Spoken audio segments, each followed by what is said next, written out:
Hi, welcome back to the Essential Coaching Skills Podcast. I'm Doug O'Brien, and this is a very special kind of broadcast today because I have a special guest today. I have a guest who is a student of mine who has recently attended a webinar I did about the Essential Coaching Skills classes I have coming up. And she wrote to me and said that she was confused about the offering and that several of her students, her friends who had come to the webinar at her bequest, is that the right word? Were even more confused than she is.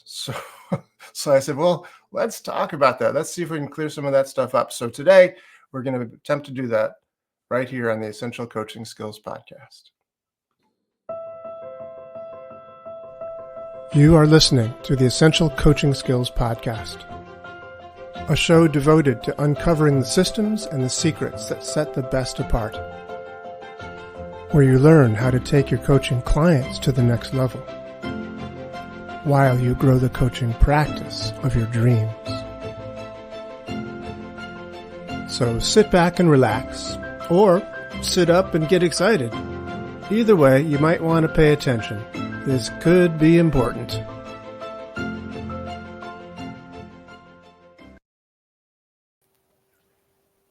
Bonjour Lucie, ça va? Ça va très bien. Bonjour Doug. That is it. That's all I know. That's all I can actually ask where the bathroom is in French, but that's about it. And where's the bibliothèque? I can ask où est la bibliothèque. But after that, that's, if you don't mind, stick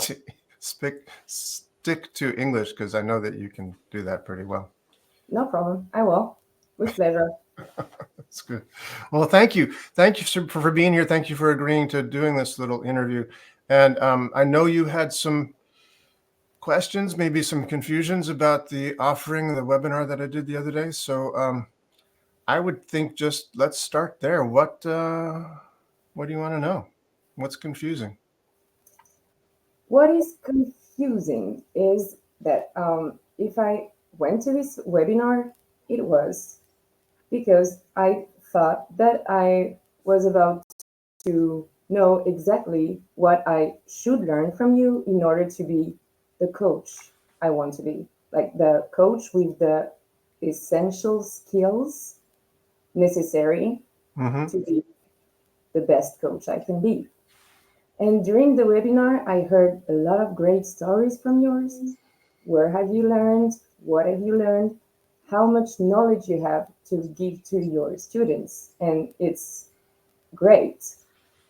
But what will I learn really in those different courses? And me and the other students who will attend your last year of live courses, if I understood well. Did you say last year of life? No, I'm not dying. No, I didn't. Sorry. No, sorry. The last year of live trainings, the last year. Yeah. Sorry. No, it's okay. I just might have been projecting. But yes, it is. Yeah, about that is these trainings. I intended to do live trainings like this on Zoom well before COVID.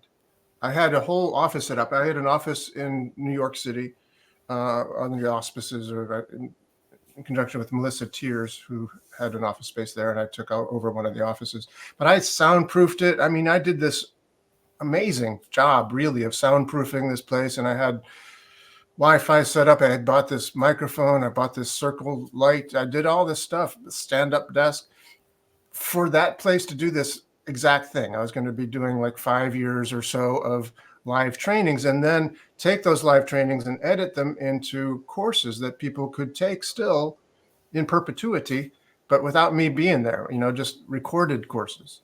I had every intention of doing exactly that. And then COVID happened, and suddenly, boom, I'm doing it like on my laptop on my kitchen table. And so it was very different. And so now I'm wanting to get back to what we'd started with and, make some really clean and good classes that I can record and do them live. After we get a good recording done, I don't want to be spending all my days talking to a computer in my living room, sort of thing. I'd like to have the ability to I love training people. I love coaching. I love teaching. I've been a teacher for years. I started off as a musician and a music teacher. I've done it for years. I love teaching, but I really get, I don't know, something charged about how seeing other people become good, you know, transferring the knowledge. So it's not just about me. It's getting people to be able to them play the piano as well as I do, or them to do Ericksonian hypnosis as well as I do, or that sort of thing, to be able to do sleight of mouth as well as I do. That just makes me happy. It feels like a real legacy. So what I want you or other students such as yourself to come away from this is those three primary abilities that I have, skill sets that I have, Ericksonian hypnosis, NLP, and sleight of mouth. Sleight of mouth is a subset of NLP. So in a way, they're both NLP, but they're different. NLP is a broader topic. Sleight of mouth is really about beliefs and conversational belief change. But that happens all the time. We are always talking and have beliefs. If I wear this t-shirt, it's because I have a belief about what that's going to be like, comfort wise and presentation wise. There's lots of choices that are all belief based. Sleight of mouth can enter into all of those things. What car you drive, or do you drive, it's all about beliefs, and sleight of mouth can enter into all those things. So when you do coaching, it's largely conversational.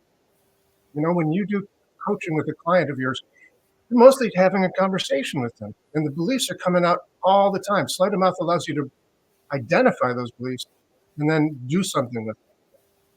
But sometimes you come up with a belief that needs a little bit more work, right? So then you need to go deeper into that, and that's where the NLP knowledge is so effective, because you can do different processes in the NLP world.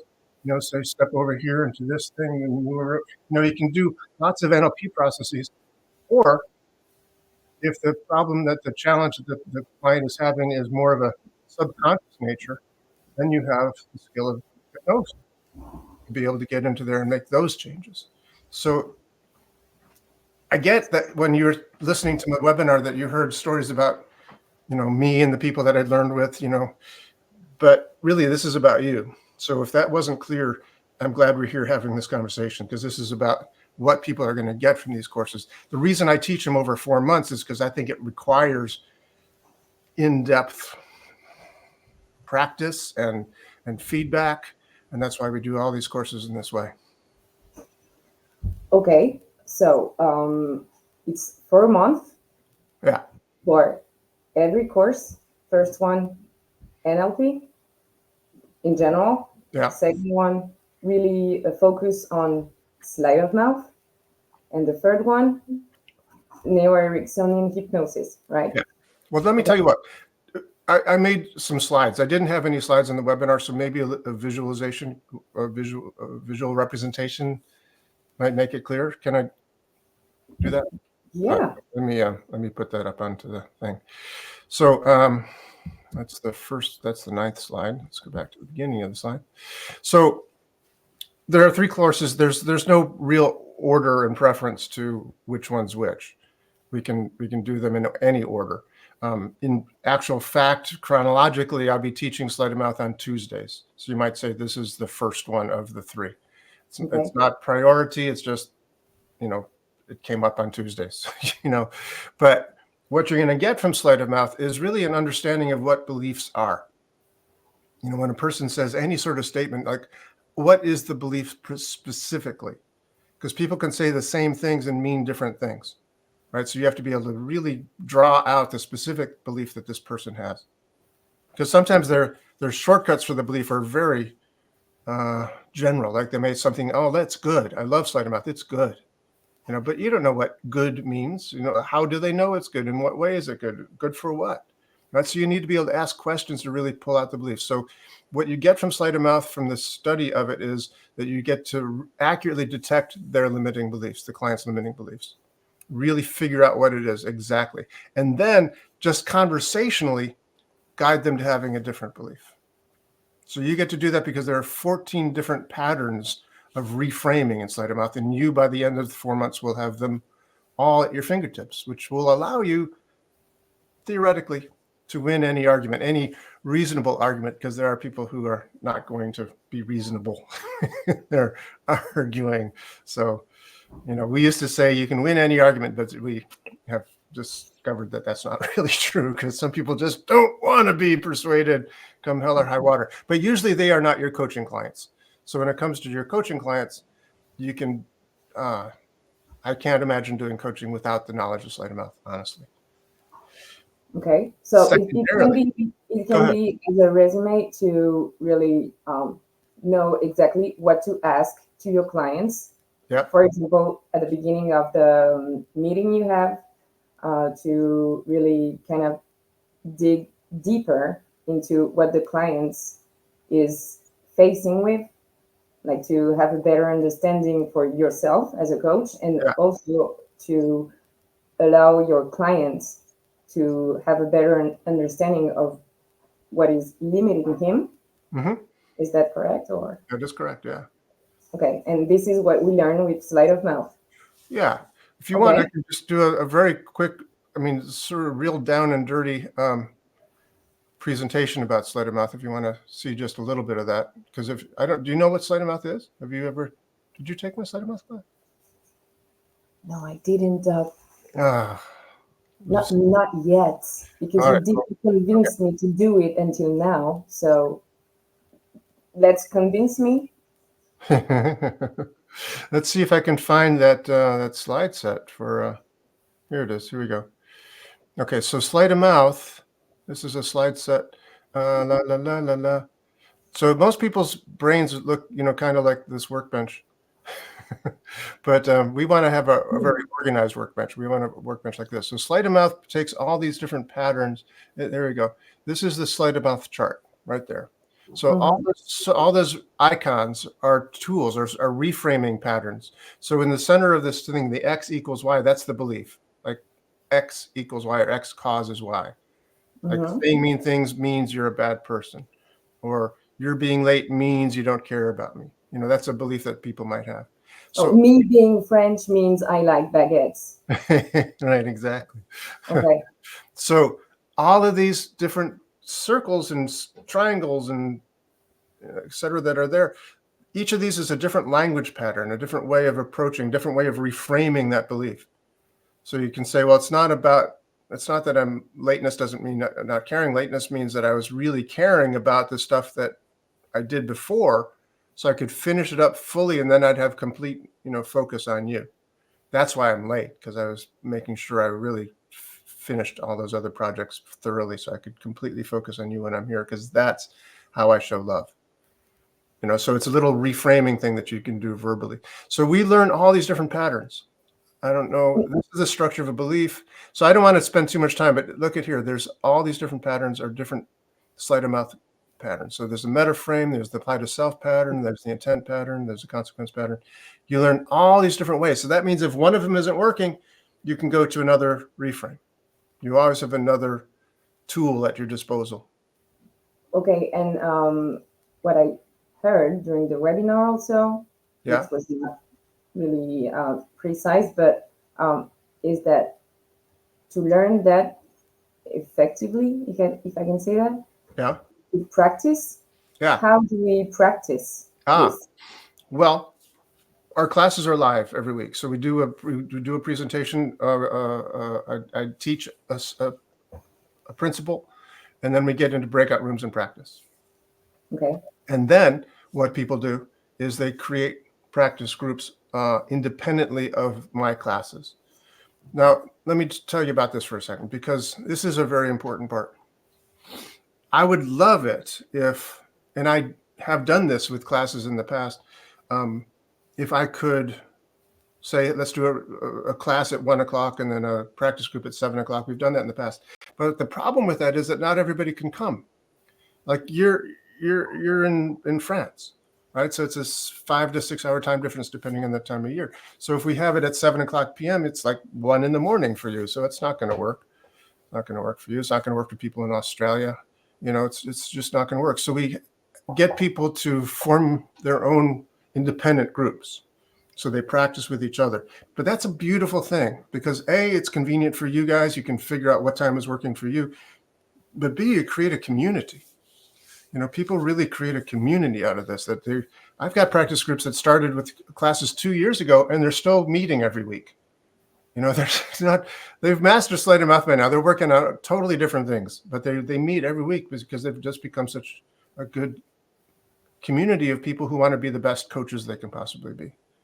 It was something which was very a concern for me, because learning here on my own, Yeah. without anyone to practice except during the course, is very complicated. Yeah. So I really needed to have kind of the certainty that I will be able to practice with other students apart from the courses you will give live. So it will be possible to create. Yeah.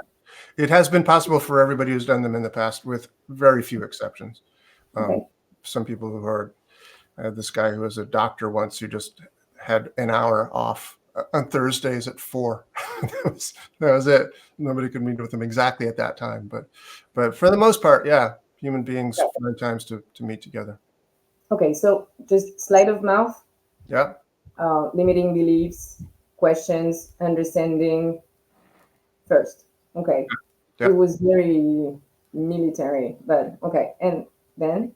It's a conversational belief change. So if it sounds militaristic, it's just because I'm presenting it in an orderly fashion right now, but it's so conversational. People don't even know that you're doing anything. It's a beautiful thing about sleight of mouth.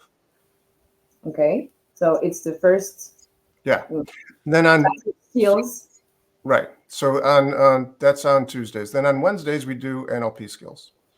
So these are NLP skills. So again, NLP is a broader overview of how people have a subjective experience of the world that's all their own, and how we as NLP practitioners can step into their world and help them think differently, respond differently, process differently. The idea of NLP is that our brain is like a computer. So if you can change the programming, then you get different results out. That's a very basic thing. But if you don't know NLP skills, again, it's really hard to be the best coach you can be, because sometimes the beliefs will lead you to a certain place, and sleight of mouth can get you a certain place. But sometimes people have a blockage that's a little bit deeper than that. Maybe they have beliefs that go back to their childhood. That it's always been like this. Mom and dad always were this way to me. So they have these beliefs. It's not just a matter of shifting. It's a matter of really going back in there and changing something. Because there are NLP skills that allow you to do that. As an example, there's one called the change personal history process, which is frankly a fairly simple process to do once you know the steps, but it is incredibly effective. So you help a person go back into their history and, change those things that mom and dad always were saying. So they have different representations about what that was, and they have a whole new background now because they grew up with a different belief system. They're a whole new person by the time we're done. It's an incredibly powerful process. I think I've done this with so many people over the years. I don't know what would have happened with our coaching relationship, or what would have happened with them in their lives if I hadn't been able to do that for them. So I have a question related more to what some coaches, and it's a generalization, okay, but some coaches can have about themselves, is to not be good enough, or to have the imposter syndrome, and that even if they are learning all the skills necessary to be a great coach, they still don't jump into the practice because of their fears. Will it be eventually possible to overcome those beliefs for the coaches who have them during the course of NLP you are going to do? Yeah, well, that's an excellent question, because of course there are times when you are not qualified yet, right? So if I wanted to play Carnegie Hall and I just took my first lesson a month ago, I'd have to be a very, very rich person to buy out Carnegie Hall so that I could play there with, because nobody would come. Nobody would the ushers wouldn't come if I was playing like that at Carnegie Hall. They'd boycott the place. There are times when we're starting off where we are not qualified yet. And if a person has been doing these, trainings for years and have gone to one seminar after another seminar, and they really actually do this stuff, they have been practicing, they are actually good, but their belief is that they're not.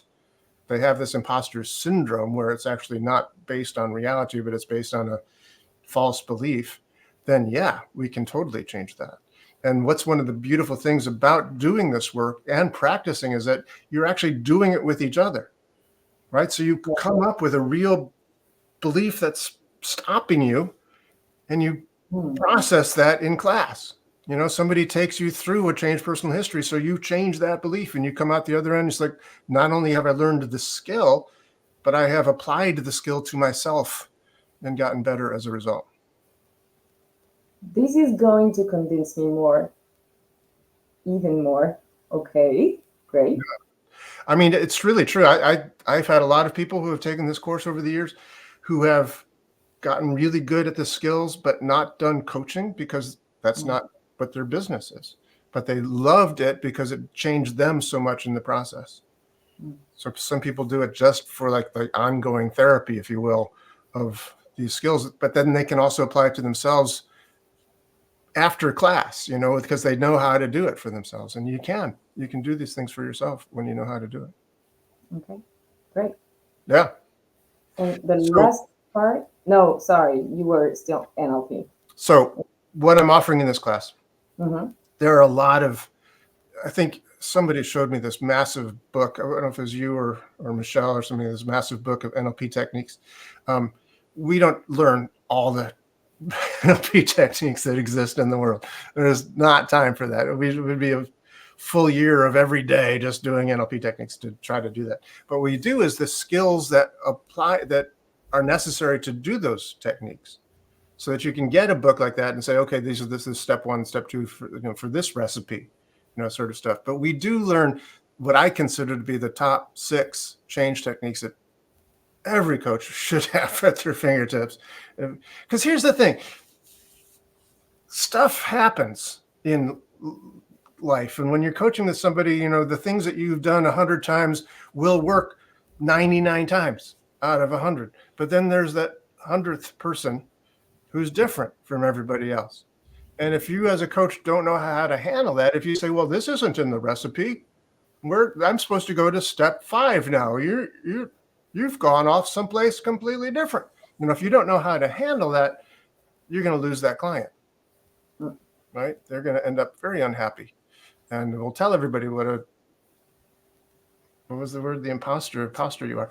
So we want to know at least those, but you also want to know the skills about what is going on there. You know how to model excellence. You need to, discover these things that make you a good coach. So that's what we do here. We learn the basics of, let's just use the analogy a little bit further, basics of cooking. So you don't need the recipe book.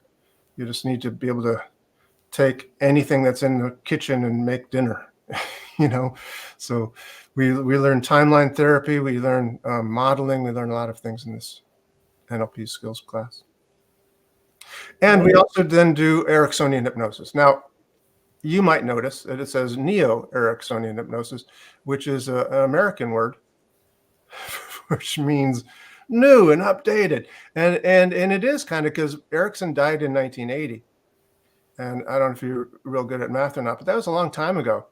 I never met Erickson. I learned about Ericksonian hypnosis in 85. He was already 5 years gone.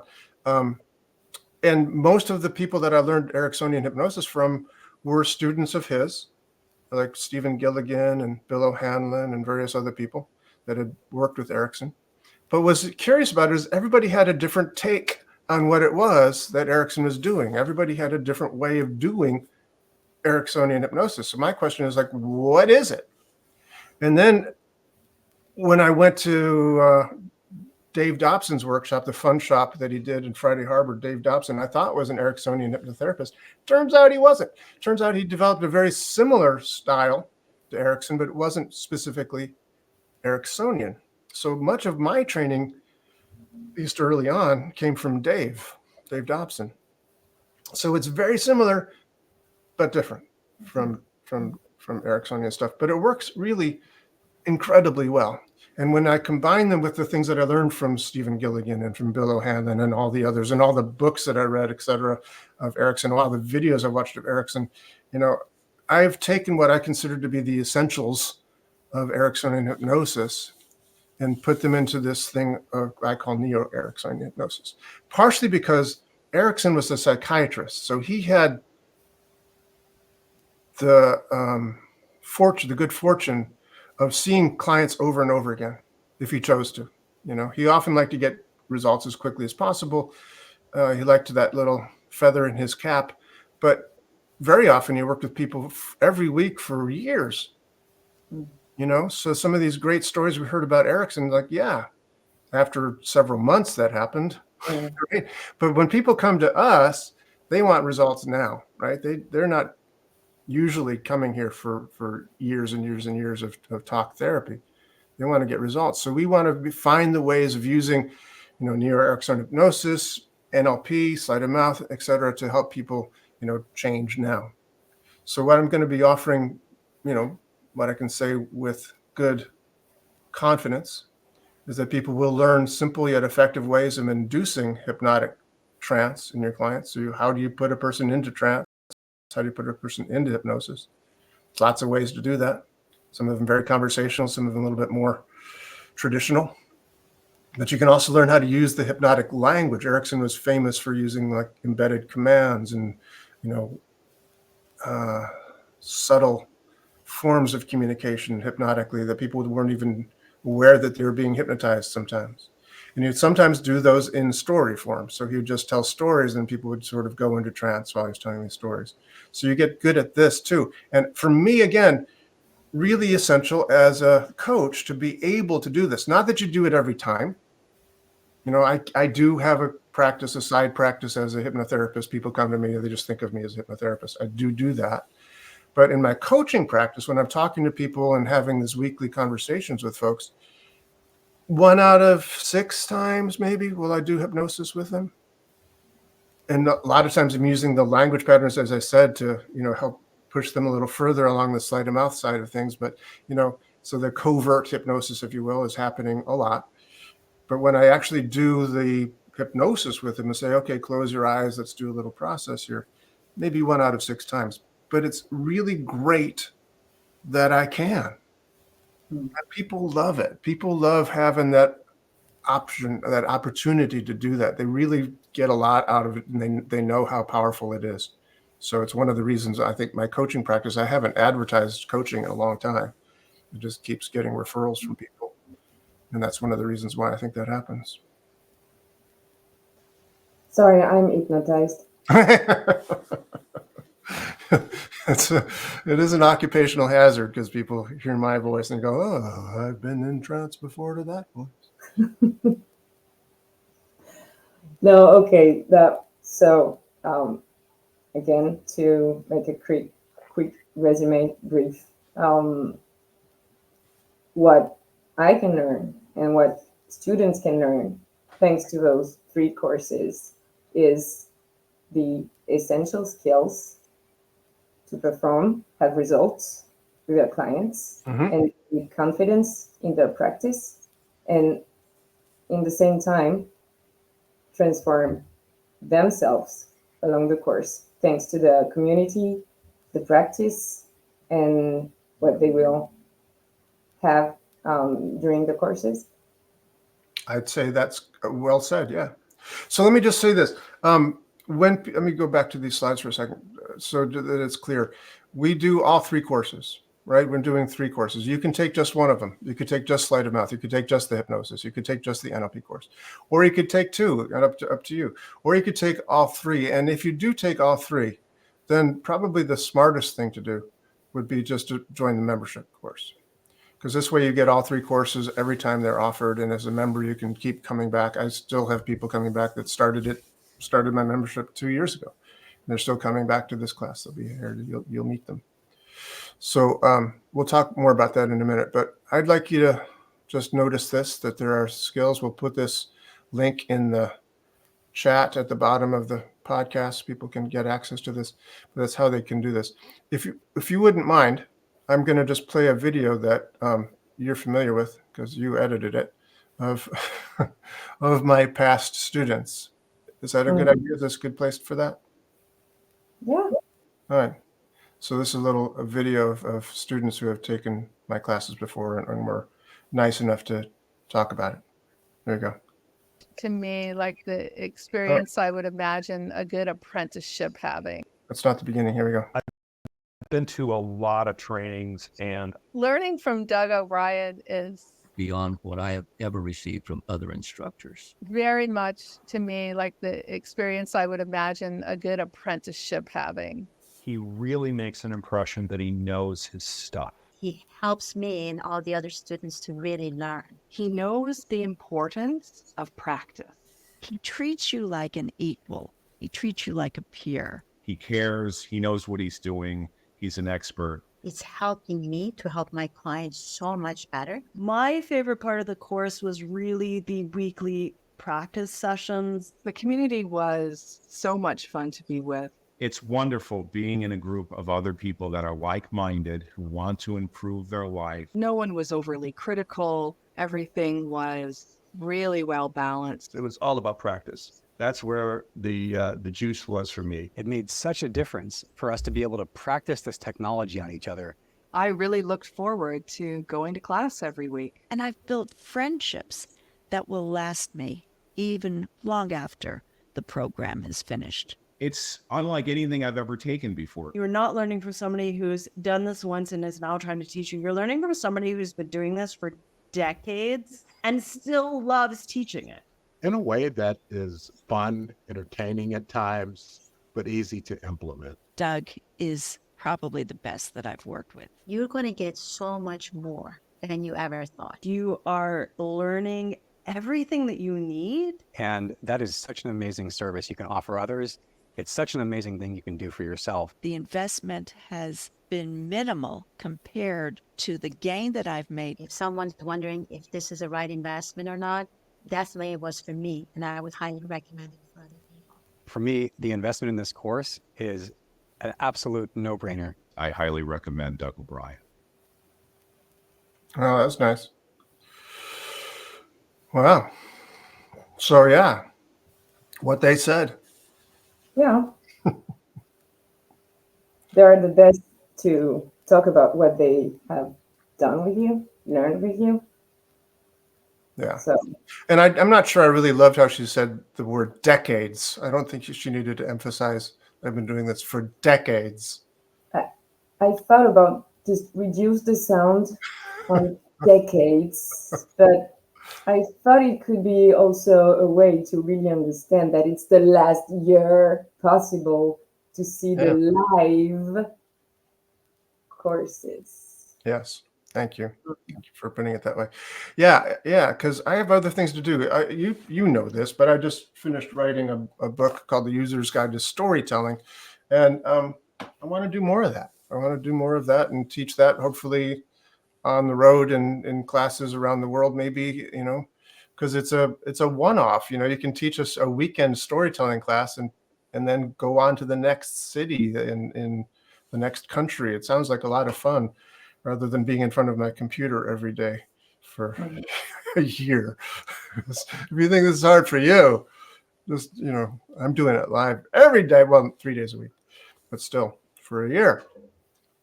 Okay. So, yeah. Okay. And so I want to sit down. I want to sit down. Damn it. you can sit down. No, you can't. Yeah. So how long do we have until it started? It starts. Well, it starts soon. I mean, that'll be in the thing, because if I said it's next week, then by the time people watch this, it might be last week. So I don't know, but it'll be there. The link will be down below in the comments section. So click on one of those links and find out for yourself. But I would love to have you. It really is fun. I love these classes. They're so much fun and so useful, so valuable for people. And for me personally, I love doing it this way because people really get the skills, and then I get to feel like my life's been worthwhile because people are doing it well after I'm, the ripple effects, let's put it this way, the ripple effects of this action goes far beyond what I'm capable of individually. So I'm very, very happy with this. Okay. Do you have any more questions? I think it's okay. Okay, good. Well, I hope I answered the ones that you didn't even ask. Yeah. Well, thank you for doing this. I appreciate your taking the time. Thank you for your answers. See you in class. See you in class. This has been the Essential Coaching Skills Podcast. Thank you for being here. It's a pleasure seeing you again. Hope to see you again real soon. Come back next week when we have another gripping and exciting episode of the Essential Coaching Skills Podcast. And if you want to, you can find out more about us, each and every one of us, at essentialcoachingskills.com. Thanks.